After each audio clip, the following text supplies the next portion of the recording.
అసలు ఆ ఫోటోలు చూసినా, కన్న తల్లి ఆవేదన చూసినా ఒళ్ళంతా ఒకలాంటి ఫీలింగ్ వస్తుంది. అంత బాధ కలుగుతుంది ఎవరికైనా. మన హోంమంత్రి అనితకి మాత్రం అబ్బే చీమ గుట్టినట్టు కూడా లేదు ఆమెకి.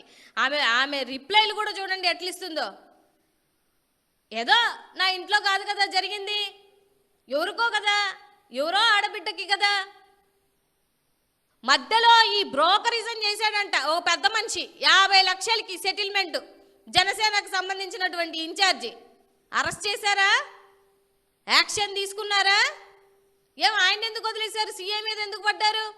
మొత్తం ఉన్నటువంటి ఆ రోజు సంఘటనలో ఉన్న వాళ్ళందరినీ సస్పెండ్ చేయండి, చేసి తమ రాజీనామా చేయండి. అప్పుడు జనాలు కాస్త కాకపోతే కాస్తైనా మిమ్మల్ని హర్షిస్తారు. సర్లే, చేసిన తప్పుకైనా క్షమాపణ కోరుకుంటూ ఇలాగన్నా రాజీనామా చేసిందేనని. రాజకీయ చరిత్రలో నీలాగా దరిద్రంగా హోంశాఖలో చేసినటువంటి ఏ మహిళ లేడు, ఏ మంత్రి లేడు. ఇది మాత్రం నువ్వు చరిత్రలో నిలుపుకుంటావు. ఇంకోటి ఏంటి చెప్తుందంటే ఉక్కు పాదం మోపుతుందంట. గంజాయి మీద తమరు ఏ పాదం మోపుతున్నారో అందరికీ తెలుసు. వీళ్ళు మోపేటువంటి పాదాలు ఎటువంటి అంటే అమాయక యూత్ని ఏదో చిన్న కేసులలో వాటిలలో ఇరుక్కుంటారు. ఇరుక్కొని వీళ్ళే తీసుకెళ్ళి డ్రగ్స్ వాళ్ళకి అప్పచెప్పేసి ఆ డ్రగ్స్ వీళ్ళే పట్టించారని చెప్పేసి ఇదిగో రోజుకి వీళ్ళని హరాస్మెంట్ చేస్తే కొంతమంది సూసైడ్ చేసుకుంటున్నారు. లేదంటే మీరు లాకప్ డెత్ చేసేసి మేము ఉక్కుపాదం మోపుతున్నామంటే ఇది ఒక కొత్త ట్రెండ్. ఆ నెలలు వాళ్ళతో సావాసం చేస్తే వాళ్ళు వీళ్ళు అవుతారు అన్నట్టు మంచి స్క్రిప్ట్లే చేస్తున్నావు అనితక్క. దొరికిపోతావు, కాకపోతే దొరికిపోయావు కూడా ఇన్ఫ్యాక్ట్ చెప్పాలేనంటే. సో మీరు అమాయకుల్ని టార్గెట్ చేసి గాంజాయి ఈ రాష్ట్రంలో ఎక్కడ తిరగట్లేదా? ఎక్కడెక్కడ తిరుగుతుందో మమ్మల్ని చెప్పమంటారా? పట్టుకున్న తర్వాత కూడా ఎంతెంత లంచాలు తీసుకొని వదులుతున్నారో చెప్పమంటారా? అవన్నీ పక్కన పెట్టి ఇవాళ ఒక యువత రీసెంట్గా కూడా ఇందాకే చూశాను నేను వీడియో, ఒక దళిత యువకుడు క్రాంతి, అదే పోలీస్ స్టేషను అదే సిఐ బాధితుడు ఒక సూసైడ్ వీడియో చేసి దగ్గర నెల రోజులు అవుతుంది. ఏం చేస్తున్నావు తల్లి నువ్వు? అంటే నీకు తెలియకుండా జరుగుతుందా? నీకు తెలిసే జరుగుతుందా? సరే, నన్ను ఎవడు ఏం చేయలేడు అనే ఒక అధికార మదంతో చేస్తున్నావా? ఎవరు అండతో చేసి నువ్వు చేస్తున్నావు అన్న విషయం సమాధానం చెప్పాలి.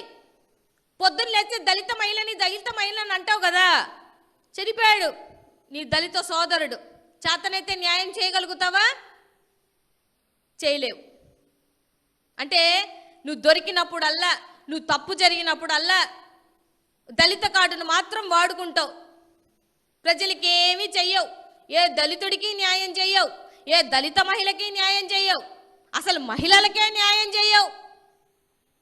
నువ్వు మహిళలకి న్యాయం చేసి సంరక్షణగా ఉండింటే నీ ర్యాంకు మంచి ర్యాంకులో ఉండేది, అట్లీస్ట్ టాప్ 3లో ఉండేదానివి కదా.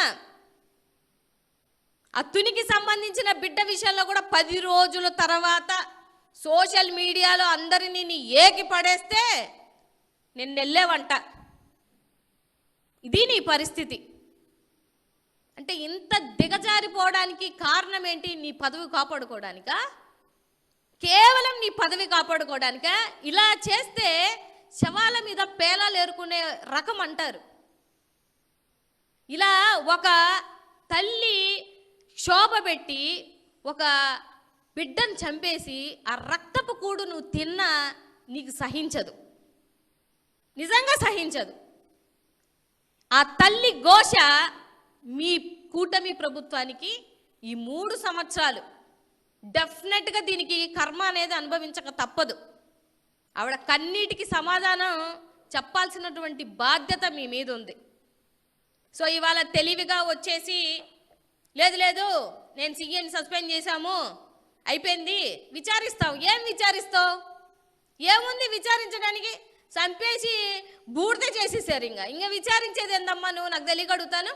మేం విచారించాలా? లేకపోతే ఏదైనా సపరేట్గా మంచి సిబిఐకి ఇవ్వాలి, లేకపోతే సిట్టింగ్ జడ్జికి ఇవ్వాలి. మీ చేతుల మీద ఉంటే ఎప్పుడో మాయం చేసేవాళ్ళు. ఆ ఫోటోలు వీడియోలు వాళ్ళ తల్లిదండ్రులు లేకపోతే వాళ్ళ మావయ్య వచ్చి మిమ్మల్ని నిలదీసి నిగ్గదీసి అడుగుతుంటే సమాధానాలు చెప్పలేక నెల రోజుల తర్వాత ఇప్పుడు సస్పెండ్ చేశారు. అంటే తెలివిగా యూటర్న్ చేయడాలు నీకు బాగా అలవాటు కాబట్టి, అన్యం పుణ్యం తెలిగిన వాళ్ళని అడ్డం పెట్టుకొని ఏమైనా చేస్తావు కాబట్టి, నిజంగా నేను రాజకీయాలకు పక్కన పెట్టి నేను నిజంగా అడుగుతున్నాను అనితక్క, నీకు తల్లి అనే ఒక హృదయం ఉంటే మాత్రం ఆ బిడ్డలకి న్యాయం చేయి.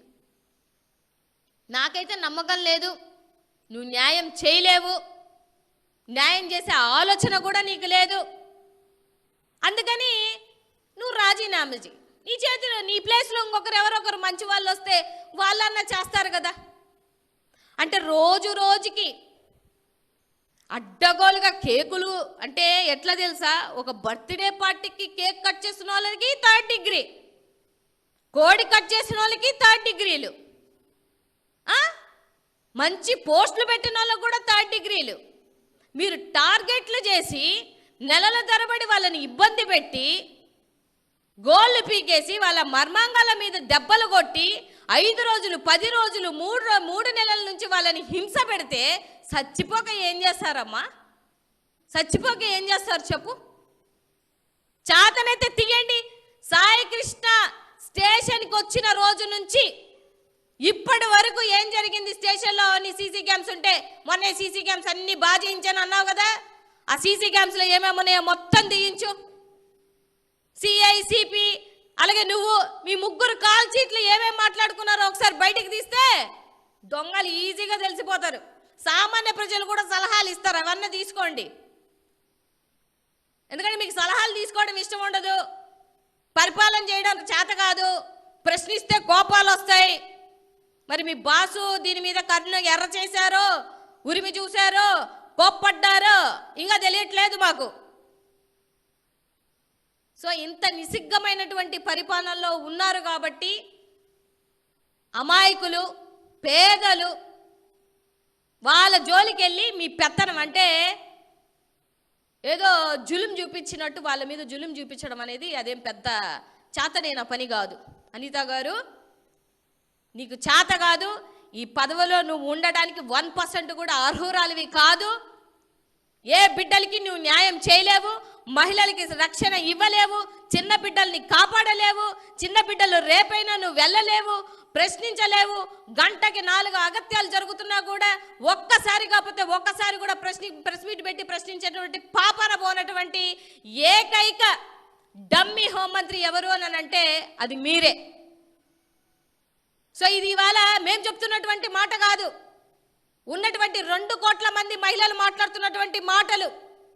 మీ వల్ల చచ్చిపోయినటువంటి తల్లులు పడుతున్నటువంటి క్షోభ, మీ వల్ల యువత నాశనం అయిపోతున్నా కూడా వాళ్ళ ఇంట్లో ఉన్నటువంటి బాధ, మీ వల్ల శవాలై బూడిదలై బాధపడుతున్నటువంటి వాళ్ళ కుటుంబ సంపదలు జరుగుతున్నటువంటి ఒక ఘోష, వీటన్నిటికీ మీకు సమాధానం చెప్పేటువంటి సమయం కూడా మీకు లేనంతగా మీ పర్సనల్గా మీరు ఎక్కడో సినిమా షూటింగ్లలో లేకపోతే కబడ్డీ ఆడడంలో మ్యూజికల్ నైట్స్లలో మీరు ఎంజాయ్ చేస్తుంటే ఇట్లాంటి బిడ్డలు చచ్చిపోక ఏమవుతుందమ్మా అనిత గారు? సో నేనైతే అందరి తరపున ఆ బిడ్డల తరపున మీరు వదిలేసిన మా జగన్మోహన్ రెడ్డి గారు మాత్రం వదలరు. మీరు న్యాయం చేయకుండా ఉన్నట్లయితే మాకు ప్రభుత్వం వచ్చిన తర్వాత జగన్మోహన్ రెడ్డి గారు ఎవరెవరైతే ఇందులో ఉన్నారో ఒక్కరిని కూడా వదిలిపెట్టే ప్రసక్తి లేదు. అందరినీ తీసుకొని వచ్చి నిసిగ్గుగా కోర్టు ముందు నిలబెట్టి మీకు ఎటువంటి శిక్షలు పడాలో అటువంటి శిక్షలు పడేదాకా ఊరుకునే ప్రసక్తి లేదు. ఈ మాట జగనన్న ఎప్పుడో చెప్పినటువంటి మాట. రోజు రోజుకి దిగజారిపోతున్నటువంటి మీ లాండ్ ఆర్డర్ని త్వరలో కంట్రోల్కు తెచ్చేటువంటి బాధ్యత మేము తీసుకుంటాము.